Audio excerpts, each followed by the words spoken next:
Você se desarmar da necessidade de andar de carro. E eu falo isso até por experiência própria. Como boa adolescente de classe média alta, passei por um ritual de maioridade que basicamente é fazer 18 anos e ganhar um carro.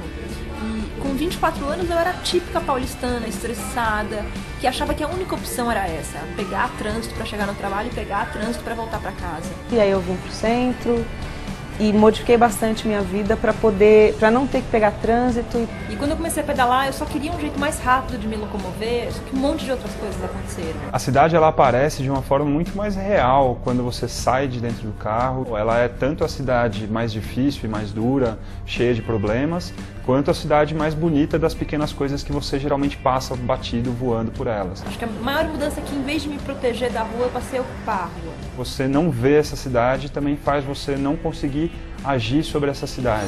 E ocupar a rua e me deixar tocar por ela, e me deixar sensibilizar por ela, e entender melhor os problemas que estavam nos espaços públicos.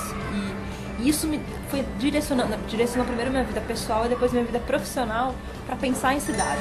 Em maio desse ano, eu comecei uma viagem para tentar responder a pergunta que muito provavelmente está passando pela cabeça de todo mundo parado nesse trânsito. Como é que resolve essa cidade?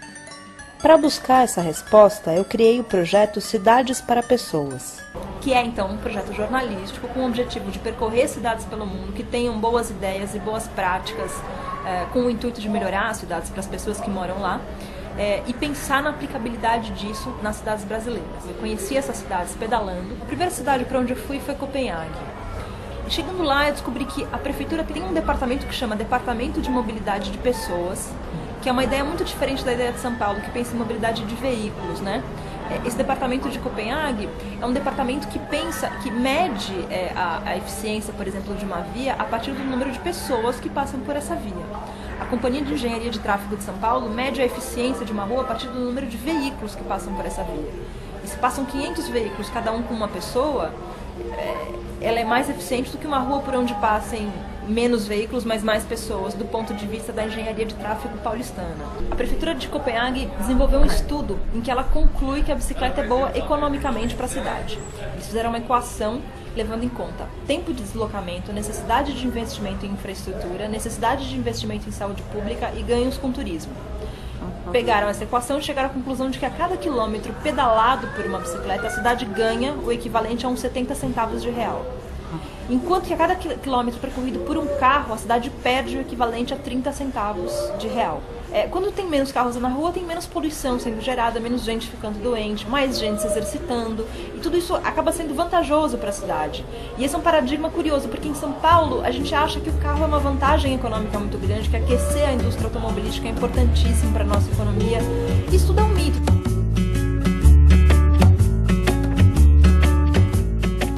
O Brasil ele é majoritariamente de cidades médias e pequenas. As cidades pequenas e médias elas têm uma oportunidade muito grande de investir em sistemas de transporte, que a gente vê que são muito ruins nas cidades pequenas e médias, de investir em redes cicloviárias de uma forma muito mais barata, muito mais rápida do que numa cidade complexa e grande como São Paulo.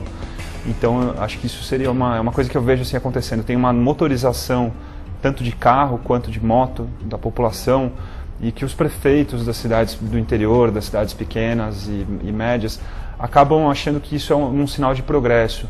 Não é um sinal de progresso. Acho que o sinal de progresso é a gente conseguir equacionar todos os meios de transporte e não deixar que apenas um meio de transporte domine, como a gente teve aqui na história de São Paulo. Isso traz consequências econômicas, consequências de saúde. Em São Paulo tem um dado muito cruel. 80% dos leitos do Sistema Único de Saúde, o SUS, são ocupados por vítimas dos carros, ou da poluição gerada pelos carros, ou de acidentes de trânsito mesmo. E é um gasto que poderia ser revertido. Se a gente investe um pouco em infraestrutura cicloviária, talvez menos gente fique doente. A maioria dos acidentes que acontecem com ciclistas são acidentes provocados por pessoas, por motoristas de carro, de moto, de ônibus, de caminhão, que não respeitam o artigo 201 do Código de Trânsito. Esse artigo diz que todo motorista deve respeitar a distância de 1,5 m ao passar ou ultrapassar ciclista na via. Os agentes da CET não estão autorizados a aplicar multas com base nesse código. A justificativa da diretoria da CET e do Denatran para não aplicação desse código é que a distância de 1,5 m não pode ser verificada a olho nu pelo agente de trânsito. Acho que o mito mais comum é o mito de que essas ideias, por exemplo, de Copenhague, não são aplicáveis a São Paulo, porque São Paulo é uma cidade grande demais. E aí acho que vem o segundo exemplo importantíssimo da Europa, que é Londres. Londres é uma cidade com 8 milhões de habitantes, é uma cidade muito mais fácil de comparar com São Paulo. Uma cidade que tem muito trânsito, que tem problemas com mobilidade, problemas que têm a mesma origem do nosso, excesso de carros. Londres começou a ter essa demanda primeiro, quer dizer, mais gente pedalando nas ruas, querendo melhores condições. E aí eles têm algumas estratégias que são interessantes. A primeira delas é que eles importaram um modelo que é um modelo de aluguel de bicicletas públicas. Quando você põe um monte de bicicletas de aluguel disponíveis no espaço público para as pessoas usarem, você está garantindo que hajam mais ciclistas na rua. Isso de alguma forma melhora a segurança de quem está lá. O Rio de Janeiro importou o sistema de aluguel de bicicletas. Esse modelo basicamente é o seguinte: uma empresa de publicidade geralmente faz uma proposta para a prefeitura que é: eu vou te dar uma rede de bicicletas de aluguel para as pessoas alugarem e em troca você me dá espaços públicos onde eu possa anunciar as minhas marcas. E no Rio de Janeiro quem fez isso foi o Banco Itaú. Em São Paulo, o Banco Itaú começou um processo de licitação nesse sentido. Aí a Ambev, a Bradesco e a Eletropaulo procuraram esse órgão com a mesma demanda e o órgão falou: faça uma proposta também. O que acontece? Se esses 4 projetos forem aprovados, a gente vai ter 4 projetos que não têm nenhuma relação com um órgão de mobilidade urbana, 4 projetos cuja logística vai ser pensada pelas empresas, não pela prefeitura ou pela CT ou por quem quer que seja, e 4 projetos que não conversam entre si. Se você aluga uma bicicleta do Bradesco, você não pode devolver no ponto do Itaú. Então, o que acontece? O que eu quero dizer com isso? Que essas soluções são soluções interessantes, mas às vezes importadas com uma lógica meio torta. O que norteia o planejamento e o crescimento das cidades brasileiras costuma ser o lucro do Estado, o lucro da prefeitura. O lucro da prefeitura costuma vir do mercado imobiliário. Então, pensando que o lucro é o norte dessas cidades e não as pessoas, as cidades elas não são norteadas por criar lugares melhores para as pessoas morarem. As prefeituras do Brasil são norteadas por lucrar mais. Quanto menor o número de possibilidades que você tem para se locomover, mais refém você fica de um modal só. Mais refém você fica do carro, por exemplo. Quanto mais refém de um modal, menos tolerante você é aos outros. Se você está de carro, você fica pouquíssimo tolerante a pedestres, ciclistas, skatistas, usuários de transporte público. Você acha que a vida deles é muito menos dura do que a sua. E essa intolerância é que gera muitos dos conflitos, até físicos, que a gente vê no trânsito, né? Dar uma buzinada, dar uma fechada. Pô, dar uma fechada numa bicicleta é uma coisa muito violenta, muitíssimo violenta, muito mais do que fechar um carro. Mas o que acontece muito é o que a gente chama, ironicamente, de fina educativa, que é quando o motorista que está atrás do ciclista está irritado com o ciclista, porque, enfim, ele acha que o ciclista está atrapalhando o caminho dele. O motorista sai de trás do ciclista, passa extremamente colado do lado, assim. Muitas vezes acontece de encostar no guidão ou encostar em alguma, mesmo no corpo do ciclista. E como se não bastasse essa fina educativa, o motorista ainda volta sem tomar a devida distância para a pista da direita, para frente do ciclista, o que muitas vezes acaba encostando no pneu da frente, fazendo com que o ciclista se desequilibre, caia, seja atropelado pelo próprio carro ou pelo carro que vem atrás. A bicicleta é muito menos protegida. Um carro tem 1 tonelada de ferro em volta. A bicicleta não.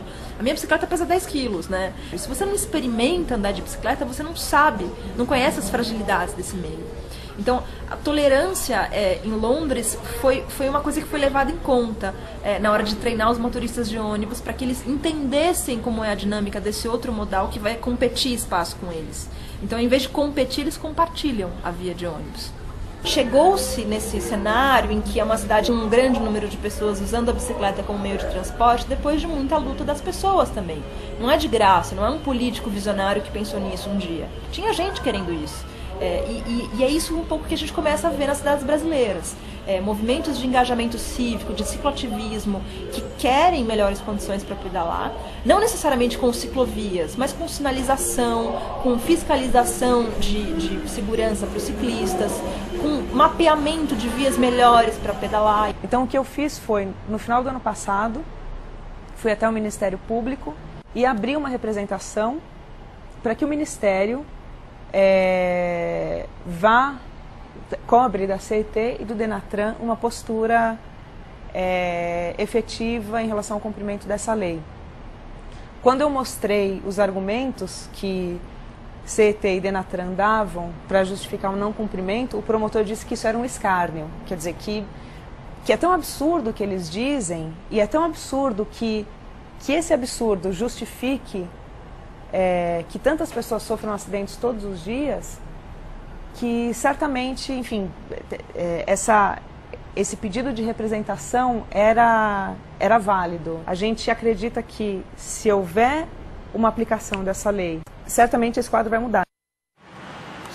Que a solução para São Paulo, assim, para a mobilidade, é a integração de modais. Então tem esse caso do metrô de São Paulo, ele abriu as portas para os ciclistas, só que ainda existia um problema, que é transportar a bicicleta no braço pelas escadas fixas. Então um grupo de ciclistas criou um vídeo mostrando na prática como era difícil levar a bicicleta no lombo, que uma semana depois da divulgação do vídeo, o metrô, a CPTM e a Via 4 anunciaram a liberação em caráter de teste do uso da escada rolante do ciclista com a bike no sentido da subida.